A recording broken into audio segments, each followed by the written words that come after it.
and gentlemen, welcome to the Bullpen.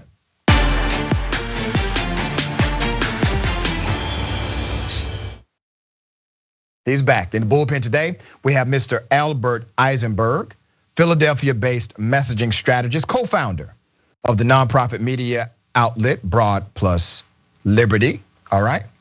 And all-around good guy. We do disagree. He has a long, extensive, impressive resume. How are you, sir? I'm great, thank you. Not that long a resume yet. But I appreciate you having me back on. Well, we appreciate you being here. This is going to be interesting because I hope we actually have some daylight and agreement with this. So we're going to talk about gerrymandering, all right? I don't want to presume what you know or believe about the drawing and redrawing of district lines. So if you would, share your sentiment. Sure, well, I have worked on nonpartisan redistricting issues. I recently authored a report available at broadandliberty.com on the redistricting situation in the Commonwealth of Pennsylvania, known as the Keystone State, from the signing of the Constitution on. So as Pennsylvania goes, so goes the country. I had a lot to say about it, and I've been watching the process play out in a number of states. I think it's quite an interesting issue that viewers should really be plugging into, because the question is, who is represented in government, and that's always going to be contentious from the dawn of mankind onward. Yeah, it's amazing we still call it gerrymandering, right? Because the name itself implies manipulation and bias, because Governor Jerry, this was in the 1800s, governor of Massachusetts, he did some funky stuff with the lines. And people said, well, damn, Jerry, that looks like a salamander. And it did, right? The way the lines were drawn.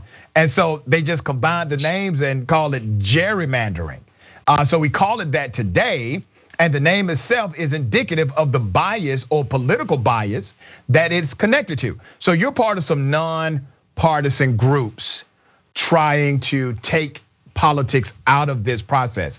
And I don't moralize against Republicans on this without moralizing against Democrats, because the truth is they've done the exact same thing when they have been in power, which is to draw lines that favor them politically, and they dilute the voice of others who may have a different political ideology. So here's my question to you. Now, Republicans have done it the worst. And there's a significant racial bias connected to how Republicans typically consult and do these lines. There are some bright spots, like Michigan, for example. So Michigan, they did something unique. They created this lottery, and this lottery was, thousands of people applied, and they kind of randomly chose individuals who are not political. But you had to balance the partisanship, and then you had to have a certain number of people who are not connected politically to a party whatsoever. And they've tried to limit the politics involved in this. What have you seen are effective solutions to get rid of some of the partisanship involved in how these lines are drawn? Right. Well, you're never going to take the politics out of drawing lines that determine who is represented in government, because that's an inherently political question. So the point I think it's important is to try to curb the excesses of redistricting, because if one party controls the executive branch of their state government and the legislative branch, which Republicans do in a number of states, Democrats do in a number of states, they are often quite excessive and go over the top in creating gerrymanders that disfavor the other side politically. So I think most states, if I were in charge, I would basically try to set a threshold of competitiveness where at least a certain percentage of your state's districts federally and at the state legislative level are competitive based on the prior elections when you're drawing the lines, and that you have a certain level of representation. So Maryland, Democrats create a 7-to-1 Democrat to Republican map. In Ohio, Republicans created a 13-to-2 Republican Democratic map. I think because more than 2 out of 15 Ohioans are voting Democrat, that is clearly quite gerrymandered, and more than 1 out of 8 Marylanders are voting Republican.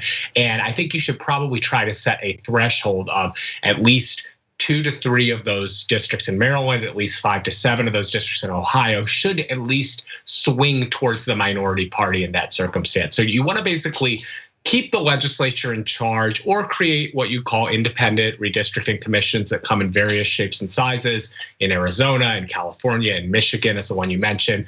Virginia's has not been a roaring success, and the Republicans and the Democrats couldn't agree, and they walked out and shunted it to their state Supreme Court. So it's really complicated. But there's a number of ways you can do it, either by a commission or legislature. But I think the key is for voters to pay attention and to try to curb the worst impulses, because insiders of either political party, of every partisan group, will always try to hoard and keep power for themselves and for their side. Let's talk about an industry reality that rarely gets discussed. You know this because you've done extensive research. Typically, these politicians aren't smart enough to figure these lines out. They hire consultants. They hire major companies who are very talented at figuring out how to do this and fly under the constitutional violation rule. And they are very, very meticulous and very good at their jobs, right? So that's one aspect of it. And then the other is this. I don't know how they do it in other states, but I know in Georgia and Florida and Mississippi and Alabama, you're not allowed to use on paper. Now, that doesn't mean it's not part of the conversation, but you can't use on paper anything that identifies to the party or people and how they vote. You can use race, you can use age, You can use gender, but you cannot use party. Is that basically what your research has found too in your states? Well, it's interesting with a lot of these southern states that were vetted due to the Voting Rights Act, and were traditionally Jim Crow states. Race used to be a proxy for partisanship. Correct. That's right. It is much less so.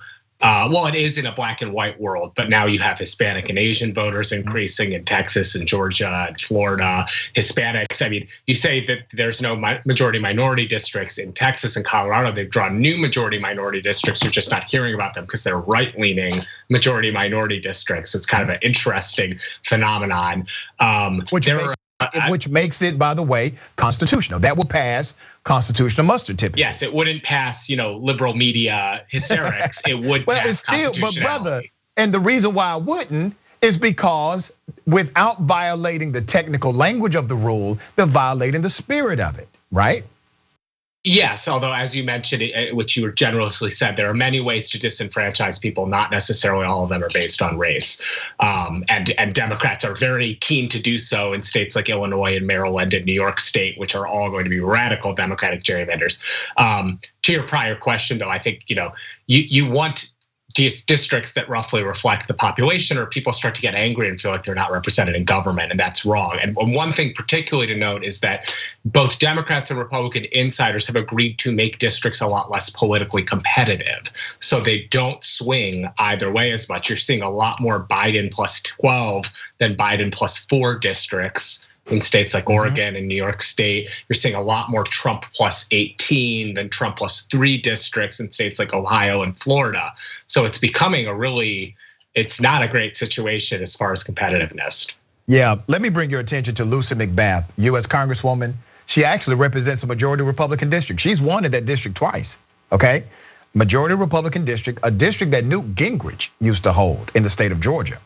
So she's there, she figured out how to kind of crack the code, right? She's a Democrat, a black woman that represents a majority white and majority Republican district. That district still votes for the Republican on the top of the ticket, but they split and still vote for her to be their congressional representative, right?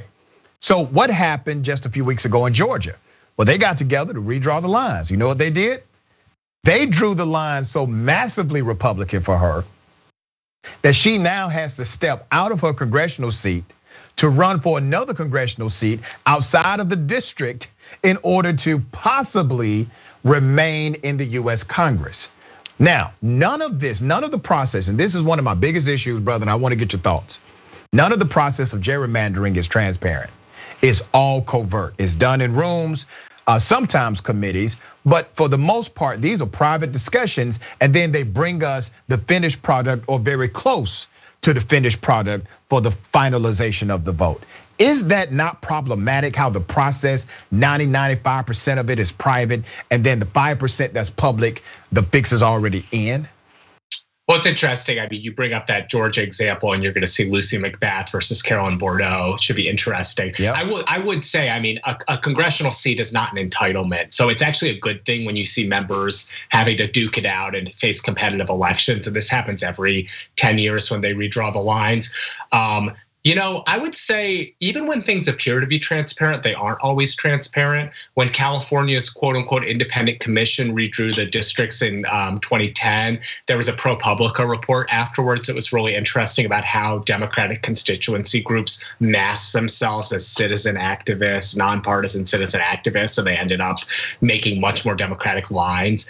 I think the key is, in the most egregious examples of gerrymandering, the voters should be angry and they should be aware.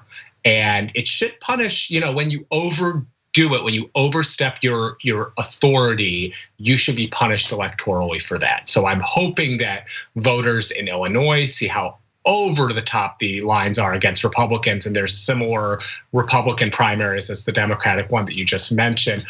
Georgia is not the most egregious Republican gerrymander in the country. Ohio, I would say, is. So I'm hoping voters there pay attention too, and hopefully, there's examples where you never know, because you're drawing these lines in 2020, 2021 for lines that are going to be elected in 2030. So a lot could change, and you hope that man plans and God laughs a little bit, and that at the end of the day, you can't handicap everything.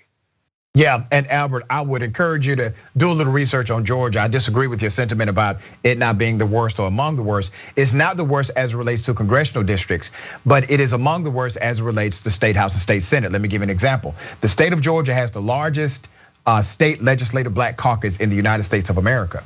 And some people say, well, wow, that's great. Well, the reason why that exists is because Republicans intentionally drew lines to make sure black folks would only vote for black folks and white folks would vote for white folks, so that they did not have white Democrats in the state of Georgia representing anyone at a state level.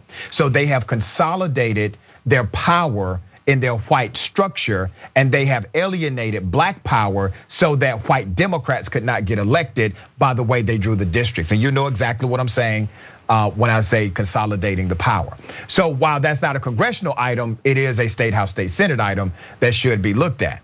Also, do you have an issue with the performance of Democrats? You got to look at performance of Democrats over the last 7 to 8 years. They have significantly outperformed, as far as voting blocks are concerned, Republicans. We're talking about nationally, statewide, but because of how districts are drawn, you literally will have states that outperform Republicans on virtually every matrix, and then Republicans still retain power inside of that state because of how the lines are drawn to give them favor in the state legislature. What are your thoughts about that? Well, I think my thoughts are that Democrats basically are confronting an issue demographically where Democratic voters tend to cluster. They are urban, they are sophisticated, a lot of them. I mean, there's a few legs of the Democratic voter stool, but the growth leg for the Democrats is sort of upper middle class, inner suburbs, and places like the Bay Area and Manhattan and Brooklyn. And then they have a lot of working class people of color who are actually, they've had a lot of attrition among those voters. Those voters have become independents and have fled towards the Republicans in the last few election cycles, which is something I'm cheering on and hoping the Republican Party can try to represent more of these non-white voters, people of color who are working class as well. The problem Democrats face is that if you look at governorships, the Republican governors represent a majority of the country. You're not gerrymandering states. So states are electing more Republicans, including at the legislative level.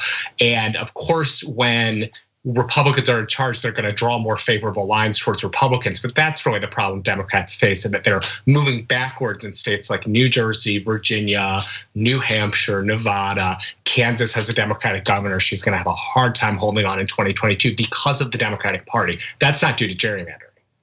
All right, let's talk solution, okay, before we go.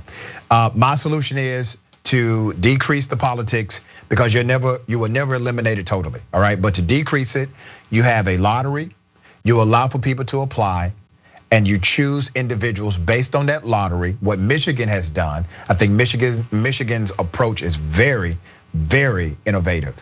And you go with regular people and not $1 million consultants to manipulate the lines. What is your solution? My solution is to probably keep it with the legislature as the state constitution in Pennsylvania says. Obviously, these are state by state things, right. But if I was advocating for Pennsylvania, I would set a benchmark so that if you have 20 districts, at least 7 or 8 of them are going to be competitive, at least 3 to 4 of them are going to favor the minority party. And then once you set the basic position, once you set the basic floor, then let the legislature do its work. All right. Set a floor for competitiveness and for representing the minority party. All right. Well, we'll see if any one of our ideas take hold. Nope. All right, man. Albert, it's been fun, brother. Always good to have you on the show. Thank you for coming by. Richie.